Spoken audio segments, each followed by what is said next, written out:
brief review of our main story tonight. The standoff continues outside Yasser Arafat's West Bank compound, where the Palestinian leader remains trapped by Israeli troops. As that siege continued for a second day, a Palestinian suicide bomber wounded dozens of people in Tel Aviv. And throughout the Arab world, angry protesters took to the streets in favor of the Palestinians. Finally tonight, spring means climbing season again at one of the most dangerous places on Earth, Mount Everest. The weather window was a short one, just about 2 weeks in May. Even then, the weather can turn bad very quickly. Some teams are already perched in barren base camps 3 miles above sea level, hoping to make it to the top of the world. ABC's James Walker reports. Imagine the opportunity to stand on the top of the world. It is this fever. Good sense be damned. Everest, you know? Whoa, maybe I can do it, you know? Mount Everest soars 6 miles above the earth in the Himalayas. It's the mightiest and wildest mountain range in the world. This year, at least 26 teams have caught the Everest fever, and 5 are from the United States.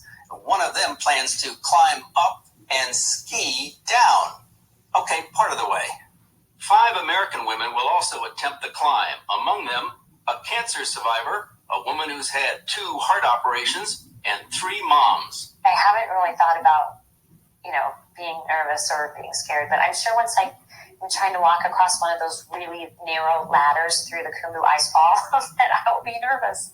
Al Hanna, who comes from Chicago, wants to become the oldest person to make it to the top. He's 72.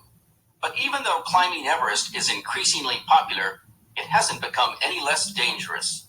More than 180 people have died on the mountain, 8 on one American expedition in 1996. Dr. Beck Weathers, a member of that team, remembers losing his eyesight as he fought to live. And at this point, I said, this is crazy.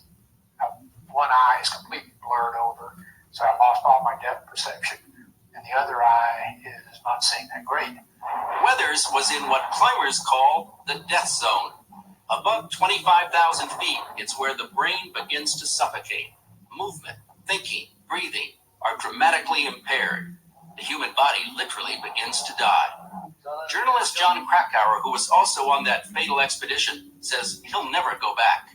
I wish I'd never heard of Everest. I wish I hadn't gone. It was a huge mistake that will affect me for the rest of my life. Sir Edmund Hillary knows Everest. In 1953, he became the first person to reach the summit.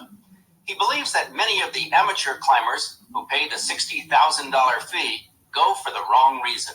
Many of these other people really couldn't care less much about the mountain. They just want to reach the top and be able to come home and maybe boast a little bit about their success.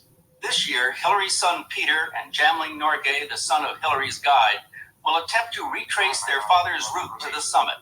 Says Peter, it was like breaking the 4-minute mile and landing a man on the moon. And what about advice from his father? Look after yourself. Be careful. James Walker, ABC News.